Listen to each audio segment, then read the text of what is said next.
संदीप, अब ये मायावती जी क्या सोच रही, क्या कर रही है तो खुद जाने। लेकिन जहां तक उनकी अपनी राजनीति का प्रश्न है, मुझे लगता है कि उनकी राजनीति के बारे में जितना कम कहा जाए उतना ही बेहतर है आज की तारीख में। 2022 का जो लोकसभा विधानसभा का चुनाव हुआ था, 1993 के बाद उनकी पार्टी उसी वोट परसेंटेज पे जाके गिर पड़ी जिस पर वोट परसेंटेज पे 1993 में उनके पास वोट था। तब फर्क यह था कि 12% के पास उनको वोट मिला था, मुलायम सिंह के साथ चुनाव लड़ा था और उनको 67 सीटें मिली थी। लेकिन 2022 में जब चुनाव लड़ा तो 12% वोट आया और 1 सीट उनको मिली है।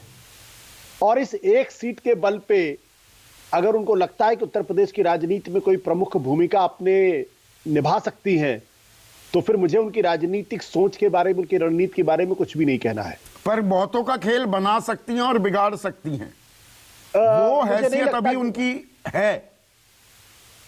देखिए, 10-12% वोट लेने के बाद ये अगले लोकसभा चुनाव में ये 12% वोट भी उनके पास रहेगा, ये थोड़ा सा मुझे इसमें संदेह है। इसका कारण बहुत स्पष्ट है, क्योंकि 2022 के विधानसभा के चुनाव में लोगों को ये लग रहा था कि शायद लोगों को, मतलब वोटरों को ये लग रहा था कि शायद जो है वो कहीं एक त्रिकोणीय लड़ाई हो जाए, तो उस चक्कर में उनको 12% वोट मिल गए।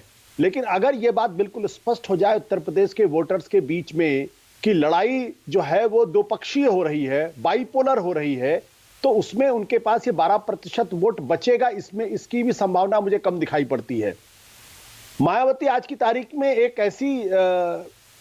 ऐसी त्रासदी का नाम है जो दलित आंदोलन में जिसकी अनंत संभावनाएं थी, लेकिन पिछले 4-5 सालों में जिस तरीके से उनकी पार्टी काम कर रही है, जिस तरीके से उनकी पार्टी का परफॉर्मेंस है, जिस तरीके से उनकी पार्टी पूरी तरीके से घर बैठ गई है, वो भारत में और उत्तर प्रदेश की राजनीति के एक बहुत बड़े रहस्य का विषय है।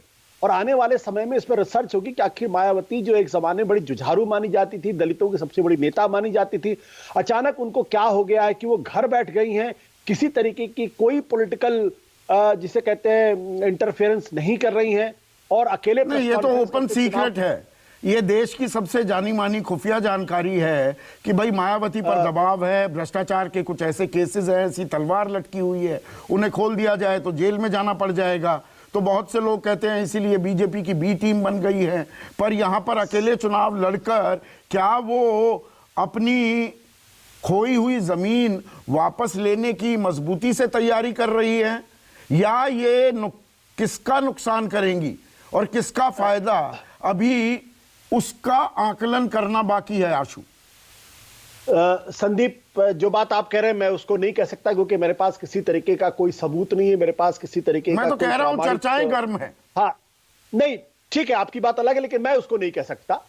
लेकिन यह बात जरूर आने वाले समय में रिसर्च का विषय होगा कि आखिर मायावती और एक इतनी कद्दावर नेता अचानक इस तरीके से क्यों इनएक्टिव हो गई है। आपको याद होगा कि एक जमाना था जब बीएसपी का वोट शेयर दिल्ली की पॉलिटिक्स में 11% के आसपास हो गया था। मध्य प्रदेश में उनकी बहुत अच्छी मौजूदगी हो गई थी, पंजाब में उनकी मौजूदगी अच्छी तरीके से थी, मध्य और कर्नाटक में भी उनकी मौजूदगी दिखाई पड़ती थी। तो वो पार्टी अचानक अपने सबसे स्ट्रांग होल्ड में अगर बिल्कुल अकेले हो जाए और उसकी राजनीति का कोई मतलब ना रह जाए, तो ये अपने आप में दुखद पहलू। जहां तक अभी उनके प्रेस कॉन्फ्रेंस का कहने का प्रश्न है, मुझे नहीं लगता कि इसके पीछे कोई बहुत बड़ा कारण रहा होगा। अचानक उनको लगा होगा कि हमें कुछ बोलना है, क्योंकि इस तरीके की बातें की जा रही हैं। अब पर्दे के पीछे की क्या बात हो रही, कहां से कौन सा दबाव पड़ रहा है, किसने उनके ऊपर दबाव डाला, कौन सी फाइलें खुली, मेरे पास चूंकि जानकारी नहीं, इसलिए इसके बारे में नहीं बात करूंगा। लेकिन एक बात जरूर है कि विपक्षी एकता के रास्ते में एक बहुत बड़ा खलल एक तरीके से डालने की कोशिश कर रही है।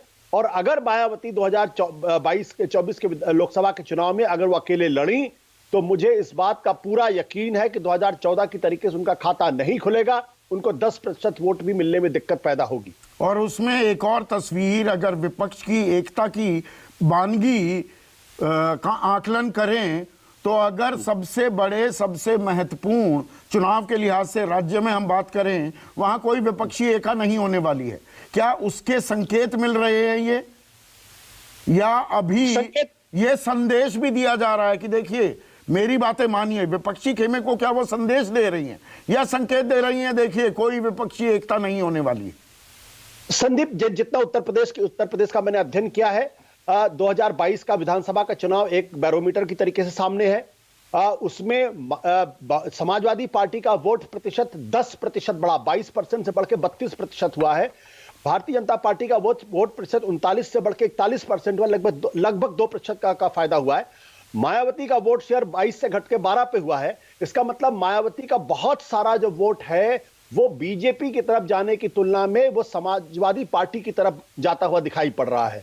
और अगर ये परसेप्शन हो गया कि मायावती चूंकि चुनाव से बाहर है, लड़ाई बीजेपी और समाजवादी पार्टी के बीच में होगी, तो समाजवादी पार्टी का वोट प्रतिशत बढ़ सकता है। ये कितना सीट में कन्वर्ट होगा मैं इस बारे में नहीं बता सकता।